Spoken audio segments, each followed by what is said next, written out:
Hey there, it's Seb Frey here with another exciting episode of It's a Seb Show. And today I want to talk about market forces. Market forces, that's right. The unseen, although you can see mine, the unseen hand of the market. A lot of times I tell people, hey, listen, when it comes to pricing your property for sale, you don't want to price your property too high because if you sit on the market too long, you're ultimately going to sell for a lower price. And that's what happens when you set a high price, is that people just don't want to offer on your property because around here anyway, the greater San Francisco Bay Area, the question that a lot of buyers have isn't really how much less can I pay for this property than asking price. The question really is how much more than asking price am I going to have to pay? Now, a lot of sellers don't really believe that. They don't really believe that the market ultimately sets the price for the home. But I have some very good evidence to show you, if not quite proof, certainly it's very strong evidence that backs this up. So there was a property that was for sale, and they just took offers yesterday. And as soon as it came on the market, I said, wow, that's a really good deal. And I sent it around to several people I knew who would be interested in that property. So I took each one of those buyers over to the property separately. I made 3 separate visits to the property with different buyers. And each time we went to the property, it was crawling with other people. I mean, there was a line to get in to see this place.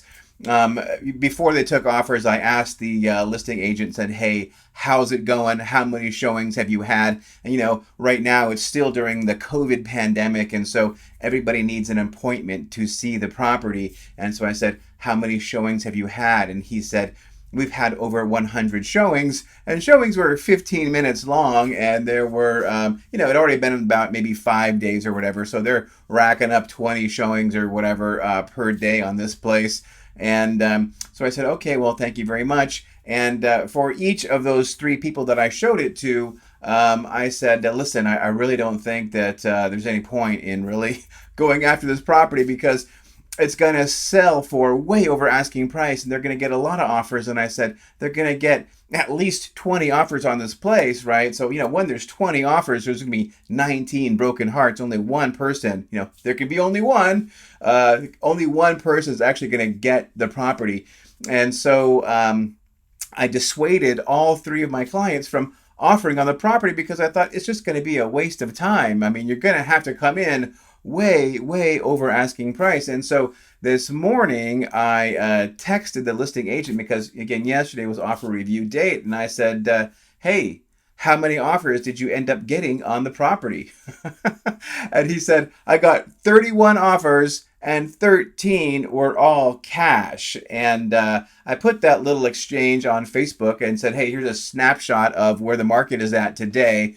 And one agent wrote, she said, yeah, I put an offer in on that property too. And she offered 40% over asking price, 40% over asking price. And she didn't even get a counter offer. And of course, her offer was all cash as well, 2-week close. And they paid all the costs for the seller, except for the commission. I guess they weren't paying that. But anyway, incredible. And didn't even get a counter offer, right? Not even good enough to warrant the respect of a counter offer. So how much did it actually end up selling for? Well, we won't actually know for probably another 10 days or so until it actually does close.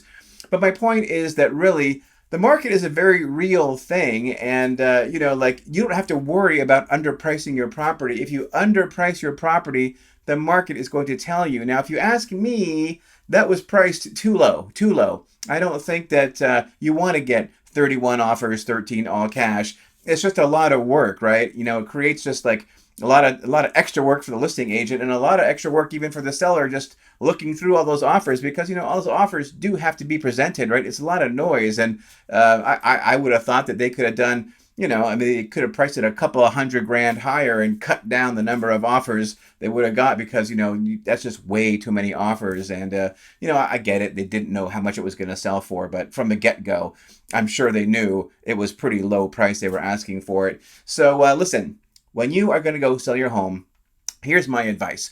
Do not overprice the property.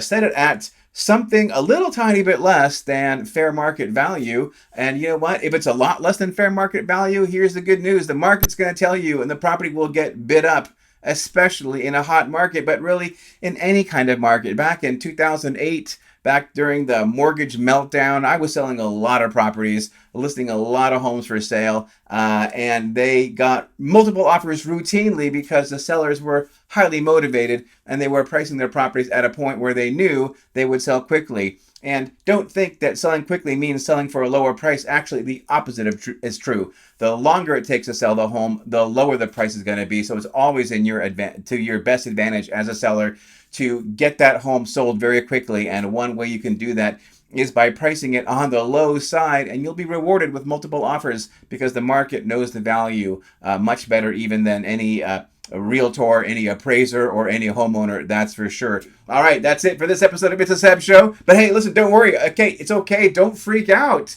I'll have another episode up again before too long.